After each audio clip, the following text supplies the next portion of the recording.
interactive section, and we are here today.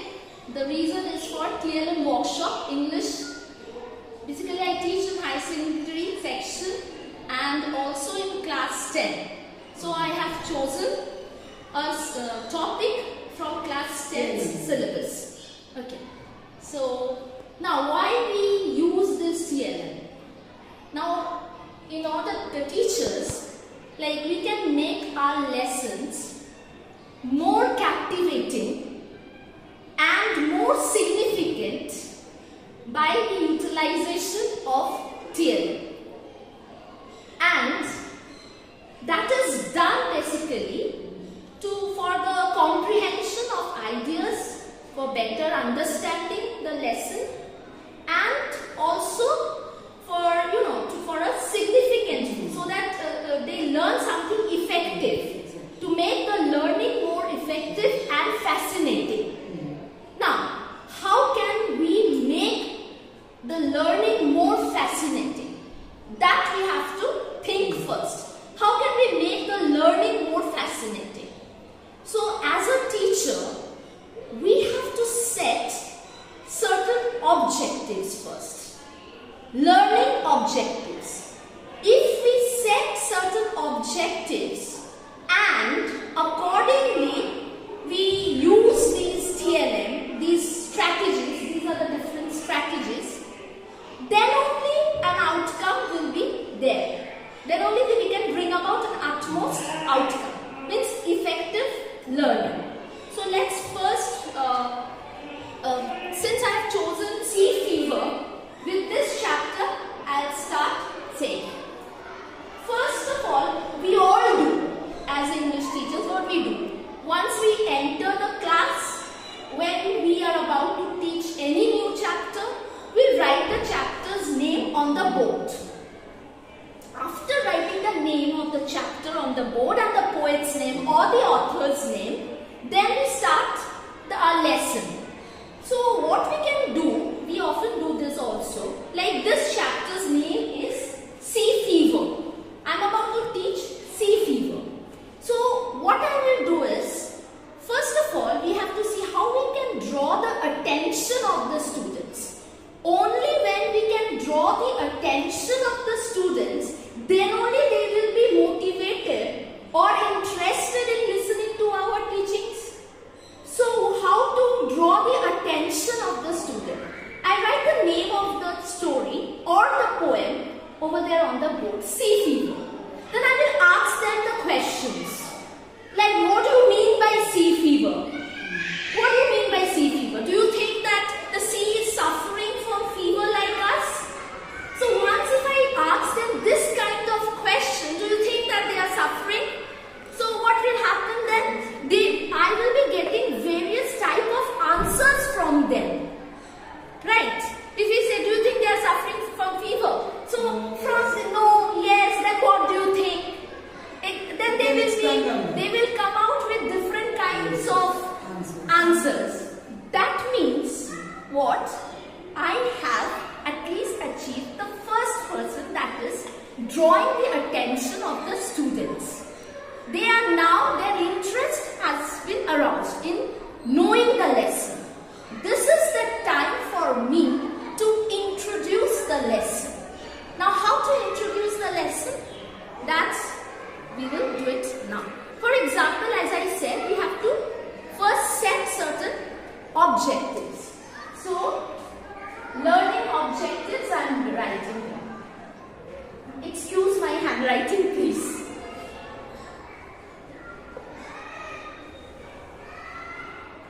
Learning objectives. Now, what are these objectives and goals? So, if these are the objectives, I can say like this one and now. So, first objective is remembering.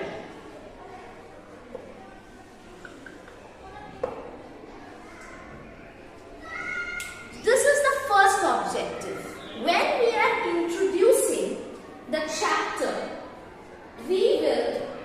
what we will do, we will question the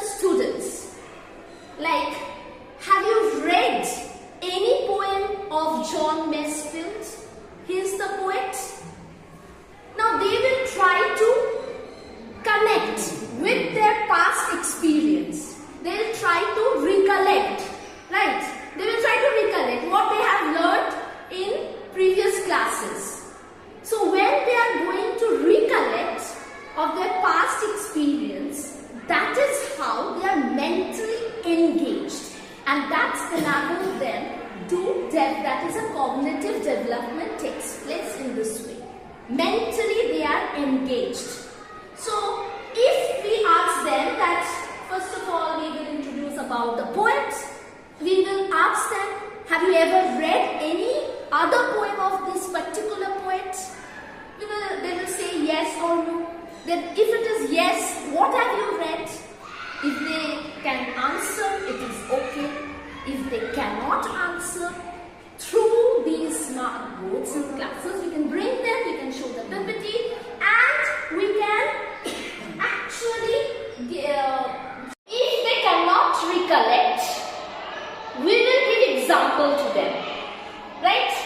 So that means what? Their knowledge is also increasing about the poet, about different kinds of poem. They are knowing about more books, they are knowing about more poems. And so this is another poem that he has written, Laugh and Be Merry. Usually children read this poem in the junior classes, in class 6, 7. This poem is there in their syllabus, or in class 8 in that way. Now coming on to the next thing is that, so this is the first objective, that is remembering, where they are going to connect with their past experience. And for that reason, we can use these TLM, these learning teaching strategies. Coming on to our next point, that is understanding.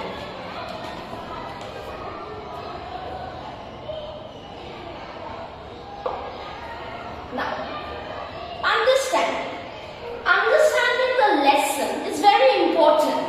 We teachers, what we do, we literature teachers, we explain them line by line, right?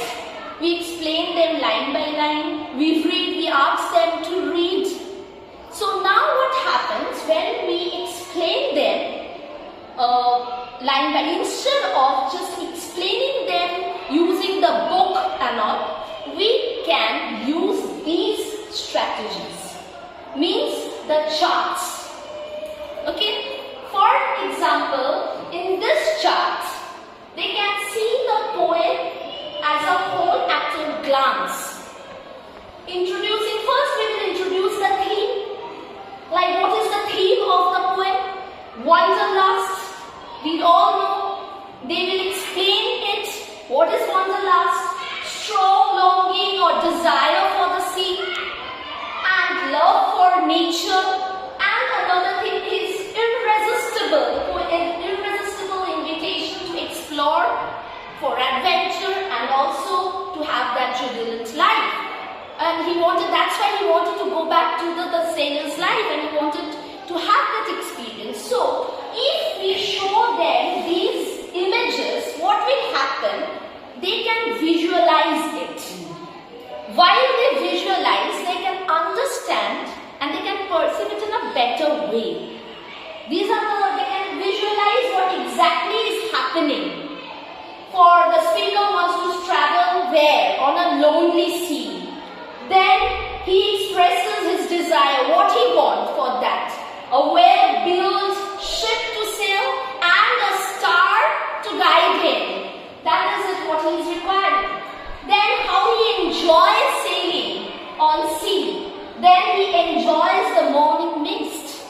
And after that, what are the things? One by one, what is happening stanza-wise, that I have tried to show it in this chart. Then wild and clear call from the sea. Then strong wind, especially this kind of image is used so that they can understand exactly what that line means. And that will enable them to understand in a better way. Not only this, when we are explaining them, we often use we use term means new meanings. We give them word meanings. We provide them word meanings, and where they can learn about more new words, where they can learn about new words, and in that way how their vocabulary get enriched. Usually we mark it in the book or we write it on the board.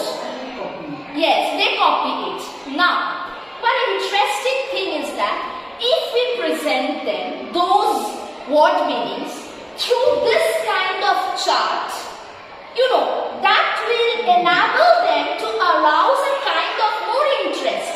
Why I say something which is captivating, something which is eye-catching, naturally what happens, our confidence, we feel that what is eye-catching things, we observe that thing more and more. And when we observe that, what happens? It gets retained in our brain. It gets registered in our brain. Often we ask them to write a meaning. What happens? They write it and they forget it. But if we show this, they will be interested, more keen to know.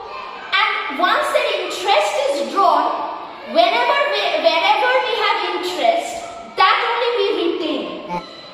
And we can apply it later on. So accordingly, see, and another way, so this is like a mind map, basically. This is like a mind map. See, for this, what happened in this chart, what I have tried to do, these are the images. These are the images that are used in the poem, right? And I have used these images to show or to demonstrate what? Certain more synonyms or antonyms, like wanderlust. What are the synonyms of wanderlust? Wanderthirst, longing to travel, restlessness. So in this way, what happened? They are learning few new words. They will be interested in the class. Something more attractive way we are enabled to make our lessons more attractive. So in here it is synonyms are given. Over here antonyms are there. So not only the images help them to understand in a proper way, they can visualize it, they can understand it in a better way, and also they are learning new words with this. So antonyms are there: homesickness, yearning for home. Then the term, see, while we explain the story, white sail. Often children ask us, what is the meaning of that sail? What is the mast and what is the sail? So through this, we can explain that. So what is the mast and this is the white sail part. And not only we can make them understand what is the sail and what is the mast, we can also make them know some more words about it. Like synonyms of the word gypsy. Gypsy is the word. And the synonyms are vagabond, nomad. Gypsy's antonyms are dweller, inhabitant. Now coming to this lonely, they can learn what are the synonyms of lonely. Alone, lonesome, unaccompanied. Not only that, the antonyms are here. Same way for vagrant. Over here the synonyms are given. And also the antonyms. Same way I have tried to make a whale. I don't know whether it is looking like it. It's an animated one, cartoon like. So anyway, here the meaning is also, the word is written. They are learning now what is the meaning or the synonyms of this term. It is sharpened, sharp, piercing, then the antonyms are there. So in that way, they are understanding the story in a better way and in a more interesting way. Coming to the next point, that is applying.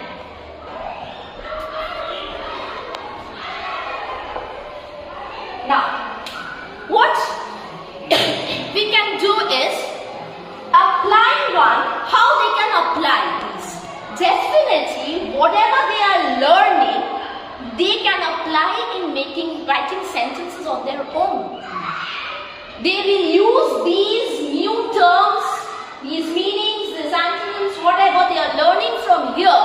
What they will do? They will use them in their own sentences. That is the way we can do it. So that is how application, the third objective, is fulfilled. Application. Now coming on to the next one. Next point is analyzing.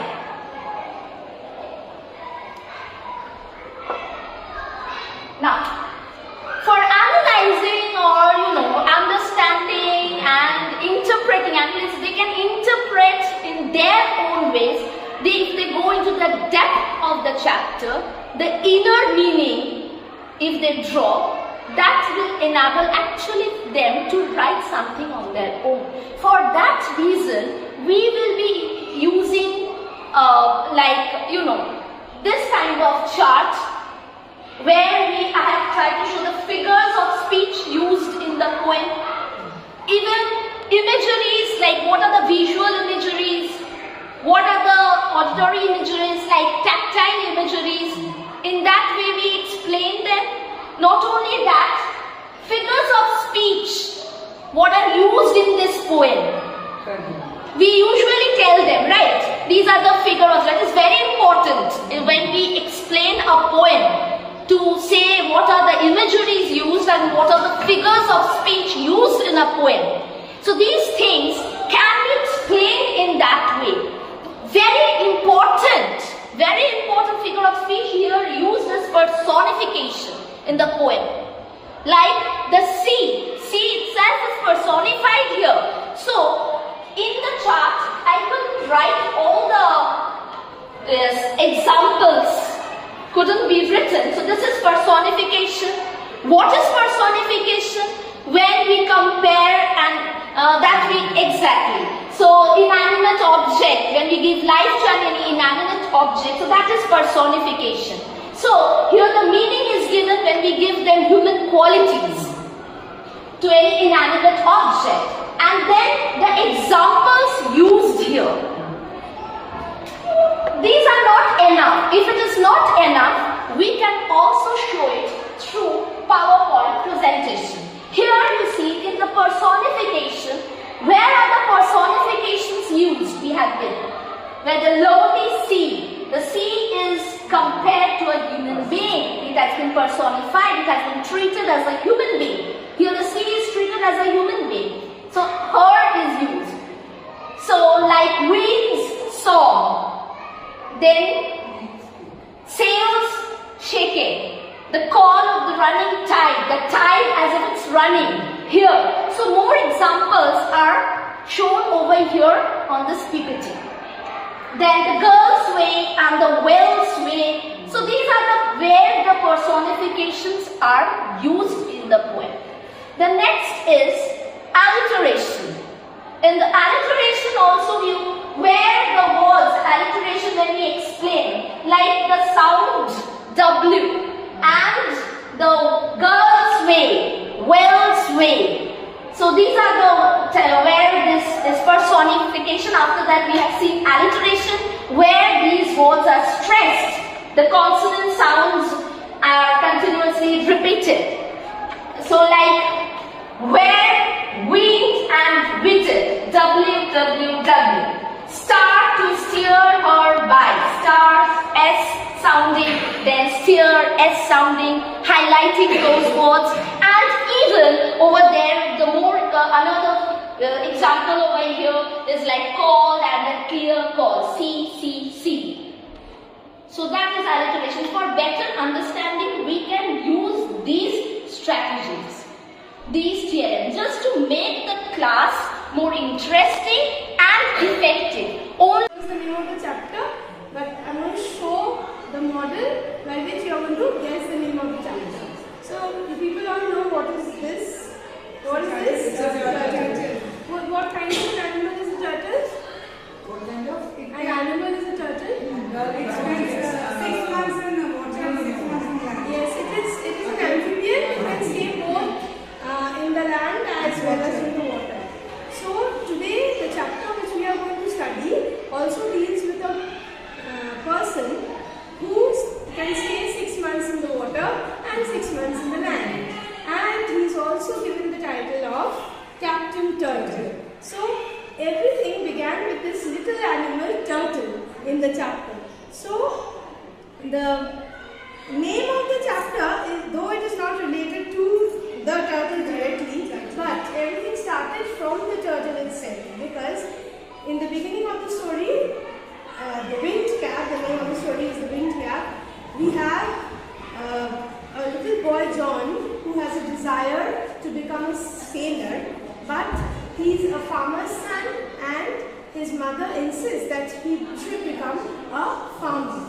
So since he's a very obedient boy, he goes one day to the land to till his land as is instructed by his mother, and he finds, while he was plowing the land, he finds a turtle.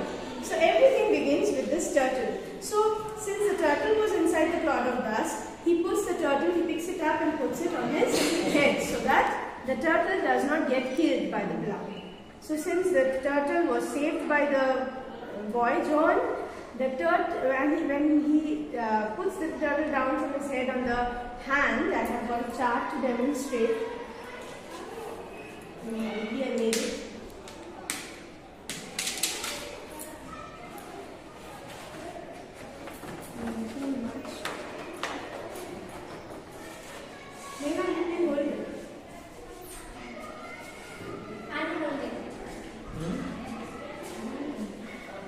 So, when John puts the turtle on his hand, the turtle transforms into a fairy man. So, the turtle saved by John turned into a fairy man and gave John the wind cap. Now, I've got a cap also. I just want you to show. It's in a very dismantled condition when I came. So, if this is my wind cap, now he has got the wind cap and he becomes a sailor, and he has become a very prized possession for all the sailors, because he was the one who used to wear the wind cap and would call the wind from all the four directions. Wherever he used to turn the cap in the eastern direction, the wind would come from the east. Turn the cap in the western direction, the wind would come from the west. From the north, the northern winds would come, and from the south, the southern winds would come. So he could twist and turn his cap, and the winds would follow his directions. But there was one clause. The point is that no human hand could take the cap off his head. This was a caution which the fairy man had already given John. But John could not help it, so he had to wear the cap for all the time because he could not take it off. So since he had become a sailor now, it's when second John became the most prized sailor whom no captain would lose, and he would call upon the wind from all the four directions, and he went in the ship wearing the wind cap forever, and for staying on the ship for a long time, he wanted to go back to the land. So one day he asked his captain to let him go for a few days on the land, but his captain would not do that.